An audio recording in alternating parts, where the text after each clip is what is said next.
Hello दोस्तों, आज हम आपके लिए लेकर आए हैं हाल ही में रिलीज हुई एक ऐसी मूवी की कहानी जिसके प्रमुख कलाकार राजकुमार राव हैं, जिनकी फिल्मों में न केवल मनोरंजन होता है, साथ ही साथ समाज के लिए एक ऐसा संदेश होता है जो हमें सोचने के लिए मजबूर कर देता है कि वह क्या बात है। एक कलाकार अपनी एक्टिंग और अच्छी कहानी के जरिए जिंदगी के बारे में क्या कुछ नहीं सिखा सकता। इस मूवी को जिस तरह से प्रस्तुत किया गया है वो काबिले तारीफ है। अगर आपने हमारे चैनल को सब्सक्राइब नहीं किया है तो प्लीज इसे सब्सक्राइब कीजिए, और अगर आपको ये वीडियो पसंद आती है तो वीडियो को लाइक जरूर कीजिए। तो कहानी की शुरुआत होती है जहां एक मैच चल रहा है, जहां पर टीम इंडिया के लिए सिलेक्शन हो रहा है। वहां मयंक अग्रवाल उर्फ माही मैच को मुश्किल सिचुएशन से बाहर ले आते हैं और जीतने ही वाले होते हैं। लास्ट बॉल पर 6 रन चाहिए होते हैं, पर वो बाउंड्री पर कैच आउट हो जाते हैं। उनकी टीम मैच हार जाती है। इसके बाद वे अपने कोच से रिक्वेस्ट करते हैं कि क्या मेरा टीम इंडिया में सिलेक्शन हो सकता है। इस बात पर उनका कोच कहता है कि माही नाम रख लेने से हर कोई महेंद्र सिंह धोनी नहीं बन जाता।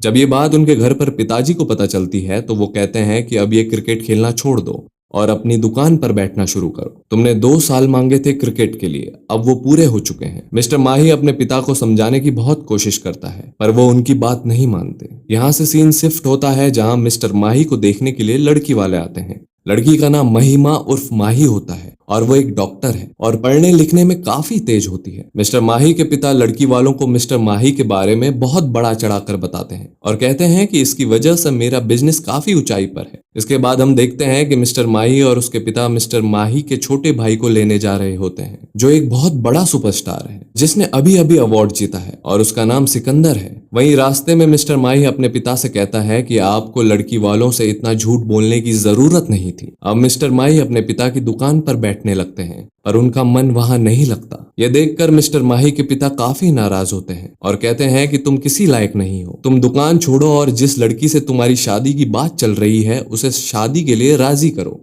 मिस्टर माही उस लड़की से मिलने जाते हैं और अपने बारे में उसको सब कुछ सच बता देते हैं कि मैं अपनी नजरों में किसी लायक नहीं हूँ और मेरे पिताजी ने जो भी सारी बातें आपको बताई हैं वो सब कुछ झूठ है। इस पर लड़की उनकी सादगी और ईमानदारी से बहुत इम्प्रेस हो जाती है और शादी के लिए हाँ कर देती है। फिर उन दोनों की शादी हो जाती है। सुहाग रात को जब मिस्टर माही मिसेस माही को अपनी बाहों में लेकर किस करने वाले होते हैं तो मिसेस माही उन्हें ऐसा करने से रोक देती है और कहती है उन्हें काफी एसिडिटी हो गई है, इसलिए वो सोना चाहती है। पर जब रात 1 बजे मिस्टर माही की आंख खुलती है तो वो देखते हैं कि मिसेस माही अपने बिस्तर पर नहीं है। ये देखकर मिस्टर माही घबरा जाते हैं और बिस्तर से उठकर हॉल में चले जाते हैं तो देखते हैं कि मिसेस माही टीवी पर मैच देख रही होती है। ये देखकर वो उनसे कहते हैं कि ये सब नाटक आपने मैच देखने के लिए किया है, और उन्हें अब समझ आता है कि मिसेस माही भी क्रिकेट की बहुत शौकीन है। फिर दोनों बैठकर मैच देखने लगते हैं और जैसे ही मैच में विकेट गिरता है दोनों लोग खुशी के मारे एक दूसरे को गले लगा लेते हैं और वहीं से इन दोनों का रोमांस शुरू हो जाता है और इसी तरह इन दोनों का वैवाहिक जीवन शुरू हो जाता है। यहाँ दिखाया जाता है कि दोनों अपने वैवाहिक जीवन में बड़े अच्छे और खुश हैं। मिस्टर माही अपनी पत्नी मिसेस माही को खुश करने के लिए हमेशा तत्पर रहते हैं और ये दोनों एक दूसरे से बहुत प्यार करने लगते हैं। फिर एक दिन टीवी पर मैच आ रहा होता है। मिस्टर माही मिसेस माही को दुकान से घर जल्दी आने के लिए कहती है।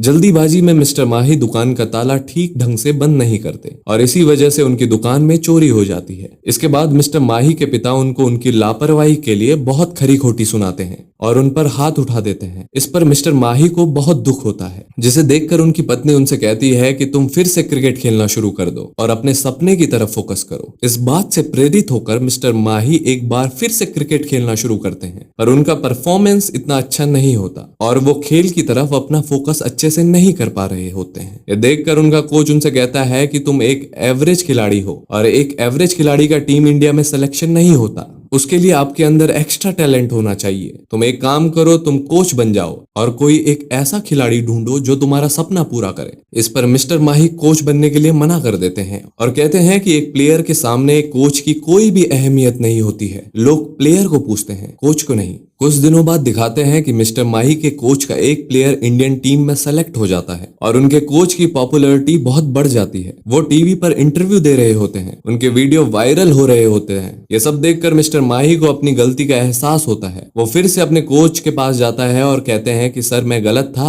और आप सही, मैं कोच बनने के लिए तैयार हूँ कि बेटा अब वो बॉल निकल चुकी है और उस पोस्ट के लिए अब 500 लोग इंटरव्यू दे रहे हैं जिसके लिए मैंने तुम्हें कहा था। यहाँ दिखाया जाता है कि मिस्टर माही काफी निराश होकर घर लौट रहे होते हैं। तो ग्राउंड में अपनी पत्नी मिसेस माही उर्फ महिमा को क्रिकेट खेलता हुआ देखते हैं। तब मिस्टर माही को पता चलता है कि उनकी पत्नी बहुत अच्छा क्रिकेट खेलती है। तो वो अपनी पत्नी से कहते हैं कि तुम डॉक्टरी छोड़ दो क्योंकि तुम्हारा फोकस क्रिकेट में है, तुम कभी एक अच्छी डॉक्टर नहीं बन पाओगी। हाँ, तुम अपनी पूरी ईमानदारी और मेहनत करोगी तो तुम एक दिन एक महान क्रिकेट प्लेयर जरूर बनोगी। लेकिन महिमा उन्हें मना कर देती है और कहती है कि हमारे घर वालों को ये पसंद नहीं आएगा। वैसे भी मैंने डॉक्टर बनने के लिए काफी मेहनत की है। जहाँ मिस्टर माही उनसे कहते हैं कि डॉक्टर बनना तुम्हारा सपना नहीं, तुम्हारे पिताजी का सपना था, अब तुम अपना सपना पूरा करोगी। इसके बावजूद मिस्टर माही क्रिकेट की अच्छी टेक्निक बताते हुए उन्हें काफी कन्विंस करते हैं और कहते हैं कि एक दिन तुम मेरा सपना पूरा करोगी। फिर सीन चेंज होता है और दिखाते हैं कि महिमा अपने हॉस्पिटल में है और उनका पूरा ध्यान मिस्टर माही की बातों पर लगा हुआ है और वो अपने काम पर फोकस नहीं कर पा रही है। ये देखकर उनके सीनियर डॉक्टर उन्हें खूब डांटते हैं और कहते हैं कि तुम्हारा ध्यान कहाँ है। महिमा को सीनियर डॉक्टर की बातों से इतना गुस्सा आ जाता है कि वो हॉस्पिटल की नौकरी छोड़ देती है और मिस्टर माही के पास आ जाती है और कहती है कि मैं क्रिकेट प्लेयर बनने के लिए तैयार हूँ। ठीक उसी समय मिस्टर माही के पिता उसको डांटते हुए कह रहे होते हैं कि जब तक मेरा हाथ तुम पर है तब तक तुम्हारी दाल रोटी चल रही है, मेरे बाद तुम अपने जीवन में कुछ नहीं कर पाओगे। उसी समय महिमा मिस्टर माही को कहती है कि मैं आपसे कोचिंग लूंगी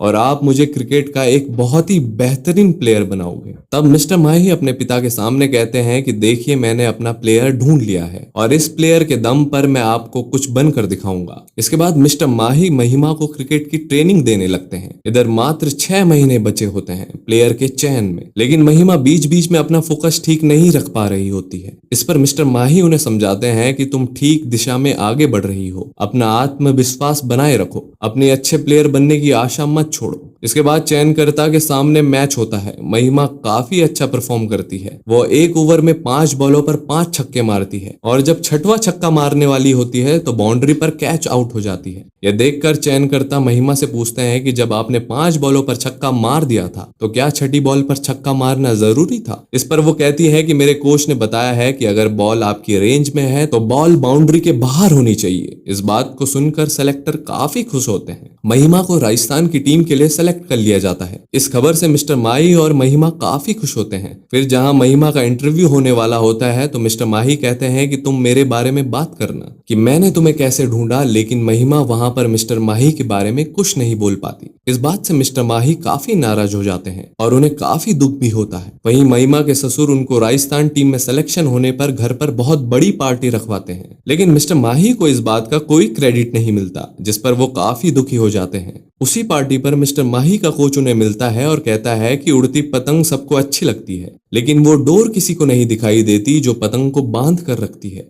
फिर वो कहते हैं कि जब मेरा प्लेयर भी सेलेक्ट हुआ था तो उसने मेरा नाम नहीं लिया था, मैंने अपने आप को खुद फेमस किया है और तुम्हें भी मेहनत करनी पड़ेगी। फिर मिस्टर माही अपने आप को मशहूर करने के लिए काफी प्रयास करते हैं। इंस्टाग्राम पर वीडियोस डालते हैं, रेडियो में बात करते हैं। काफी प्रयास करने के बाद रेडियो वाले मान जाते हैं, लेकिन एक शर्त पर वो कहते हैं कि आपको अपनी पत्नी मिसेस माही उर्फ महिमा लेकर आनी पड़ेगी, तभी आपका इंटरव्यू होगा। मिस्टर माही को इंटरव्यू की डेट दे देते हैं, पर महिमा दी गई डेट पर नहीं आ पाती, जिससे मिस्टर माही को ऐसा लगता है कि महिमा नहीं चाहती कि वो फेमस हो। इस बात से मिस्टर माही काफी नाराज हो जाते हैं और इस कारण दोनों के बीच में काफी दूरियां बन जाती हैं। वो एक दूसरे का कॉल नहीं उठाते और बात भी नहीं करते। और वहीं महिमा का मैच में परफॉर्मेंस अच्छा नहीं चल रहा होता। उधर मिस्टर माही को लगता है कि वो मुझसे काफी दूर होती जा रही है। फिर महिमा छुट्टियों में घर आती है, जहाँ मिस्टर माही उनसे बिल्कुल बात नहीं करते, लेकिन महिमा के रिक्वेस्ट करने पर वो उन्हें ट्रेनिंग दे देते हैं, जहां उन दोनों के बीच लड़ाई हो जाती है और मिस्टर माही कहते हैं कि तुम नहीं चाहती कि मैं फेमस हूं, जिस पर महिमा कहती है कि ऐसा कुछ भी नहीं है और तुमने तो कहा था कि तुम सिर्फ मेरे लिए और क्रिकेट के लिए मेहनत कर रहे हो। यहाँ पर तो तुम्हारा अपना लालच दिख रहा है, तुम तो एक सेल्फिश इंसान हो। इसके बाद महिमा कहती है कि मैंने तो तुम्हारी ईमानदारी देखकर तुमसे शादी की थी, मुझे नहीं पता था कि तुम एक धोखेबाज इंसान हो। इस बहस के बाद महिमा अपना मैच खेलने के लिए वापस चली जाती है और काफी परेशान रहने लगती है, जिससे उसका प्रदर्शन अच्छा नहीं होता और चयनकर्ता उसको मैच से बाहर करने की सोचने लगते हैं। मिस्टर माही की माताजी एक दिन उनसे पूछती है कि महिमा कैसी है। फिर वो पूरी घटना अपनी माँ को बताते हुए कहते हैं कि वो नहीं चाहती कि मैं फेमस हो जाऊं। जहाँ हमारे घर में छोटा भाई मशहूर है, पापा इतने मशहूर है, मेरा कोच इतना मशहूर है और मैं कुछ भी नहीं, और ये लोग नहीं चाहते कि मैं कुछ बनूं। इस पर उनकी माँ उनसे कहती है कि जो लोग इतने मशहूर होते हैं वो अंदर से काफी दुखी होते हैं। हाँ, ये बात अपने छोटे भाई से भी पूछ लो, उसने मुझे खुद बताया है कि मशहूर होना एक ऐसी दौड़ है जो कभी खत्म नहीं होगी। तुम हमेशा किसी दूसरे से आगे निकलने के लिए सोचोगे।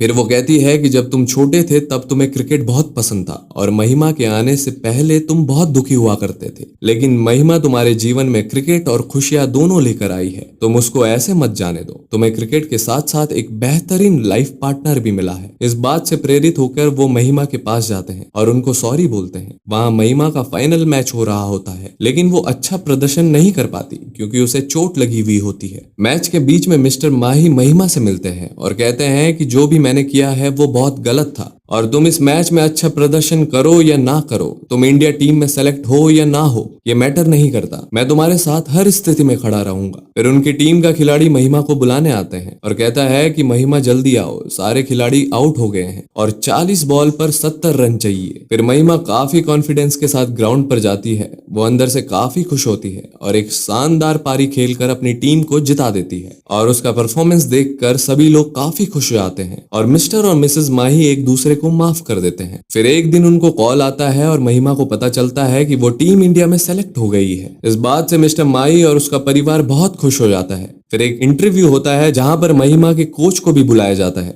इस पर मिस्टर माही के पिता मिस्टर माही से कहते हैं कि बेटा जाओ, आज तुम्हें मौका मिला है। लेकिन इस पर मिस्टर माही अपने पिता से कहते हैं कि पापा, अब मैं अपने दिल से बड़ा आदमी बन चुका हूँ। इस बात से उनके पिता काफी खुश हो जाते हैं और उधर मिसेस माही उर्फ महिमा अपने इंटरव्यू में अपने पति की काफी तारीफ करने लगती है और बोलती है कि मैं तो उड़ती हुई पतंग हूँ और मेरे पति उस पतंग की डोर है। और इस तरह महिमा इंटरव्यू में अपने पति को प्रेजेंट करती है। इस बात से सभी लोग काफी खुश हो जाते हैं और महिमा इंडियन टीम के लिए सेलेक्ट हो जाती है, जहां वो इंडियन टीम के लिए खेलती है। यहाँ मिस्टर एंड मिसेस माही का सपना पूरा हो जाता है। इस फिल्म को देखकर लगता है कि आपको अपने लाइफ पार्टनर पर यकीन करना चाहिए और अगर वो आपके लिए कुछ अच्छा सोच रहा है तो उसकी सोच पर पूर्ण विश्वास करना चाहिए। बाकी मैं आशा करता हूँ कि आपको ये वीडियो पसंद आया होगा। अगर वीडियो पसंद आया है तो वीडियो को लाइक कीजिए और अगर आपने अभी तक हमारे चैनल को सब्सक्राइब नहीं किया है तो सब्सक्राइब कीजिए। मैं मिलता हूँ आपको नेक्स्ट वीडियो में। टिल देन, जय हिंद, जय श्री राम।